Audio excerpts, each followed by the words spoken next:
Donc nous sommes en 1917, les ballets russes dansent à Paris, ils dansent à Paris depuis 1909 d'ailleurs, mais il ne faut pas oublier qu'on est en pleine guerre, à 150 km de là.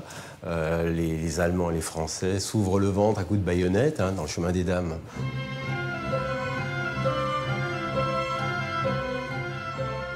Parade, c'est un gala de charité pour les blessés, pour la souffrance de la guerre.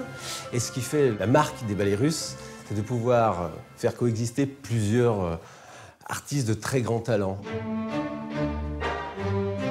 Éric Satie pour la musique, Pablo Picasso pour les décors et les costumes, et Jean Cocteau pour le livret. Quand les gens vont voir Parade, donc ils savent qu'il y a Picasso. Alors ils se disent, ah bon, on va voir du cubisme. Et quand le rideau rouge s'ouvre et qu'on découvre le rideau d'avant-scène, qui n'est pas le décor, d'avant-scène, surprise, ça n'a rien à voir avec le cubisme.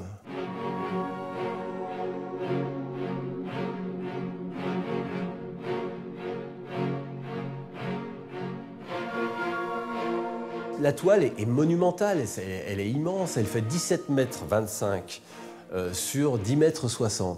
Donc il y a 9 flets rapiécés. Quand on se rapproche, on voit les coutures, on voit les joints, et c'est brossé à grands traits. On parle souvent pour ce rideau d'une inspiration de la Commedia dell'arte. On découvre une scène de genre. Il y a un Pégase sur la gauche, il y a une troupe d'acrobates, il y a Harlequin, il y a Pierrot, Colombine. Il y a aussi une espèce de toréador, on sent l'Espagne de Picasso, etc., etc. Il y a ce rapport au cirque, ce rapport au music hall. Et donc la scène, c'est une scène qui renvoie à cet esprit d'un art populaire. Dans le temple de la beauté, chez les ballets russes, avec le beau monde, on va voir des choses qui ne se renvoient pas à la beauté telle qu'on peut se la représenter. Alors le rideau d'avant-scène se lève et on trouve le décor.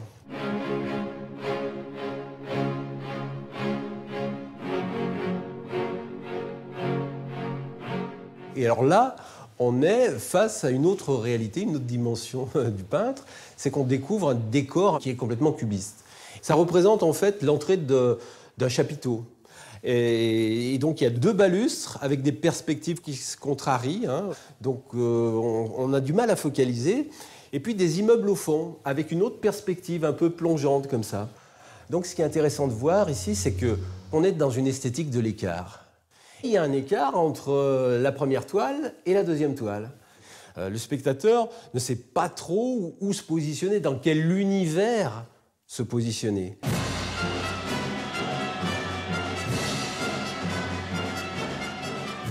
Le propos de Parade est relativement simple, est basé sur un quiproquo. C'est une parade qui annonce un spectacle qui n'aura jamais lieu.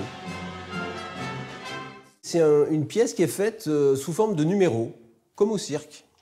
Alors le premier numéro, c'est un prestidigitateur chinois. Il y avait du cubisme, bon, alors on se dit, tiens, où on est? On est encore dans un trouble. Ensuite viennent les acrobates. Les costumes sont peints par Picasso, c'est un bleu, un très beau bleu avec des étoiles, etc. Et ensuite, on a un manager, l'idée de Picasso. On parlerait d'un homme sandwich aujourd'hui, d'à peu près 3 mètres de haut. Comme une caricature, on voit des moustaches gauloises, on voit des petits bosquets, des marronniers qu'on peut voir dans Paris, etc. Et donc ce manager, sa fonction, c'est d'avertir la foule que le spectacle, c'est pas la parade, mais c'est ce qu'il va y avoir derrière. On déjoue les systèmes d'attente des Parisiens, du tout Paris.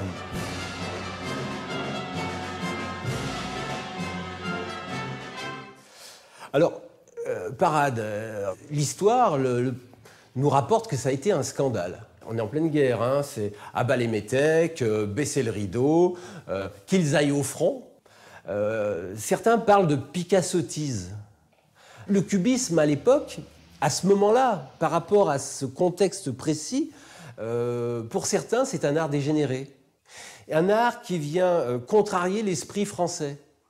Et donc, pris par cette grille de perception nationaliste exacerbée, mais aussi animée par de la souffrance, ce divertissement cubiste passe très très mal. Pour Jean Cocteau, au moins tel qu'il en parle, il dit, à un moment donné, même dans la douleur, il faut rire. On va réinventer des choses en utilisant le futile. On réinvente des choses au mépris des usages. Cette question du mépris des usages, c'est pas qu'on méprise les usages, c'est qu'on déploie sa pensée au mépris des représentations les plus communes, les plus traditionnelles. Mais évidemment, là encore, il y a des temporalités qui ne se rencontrent pas toujours.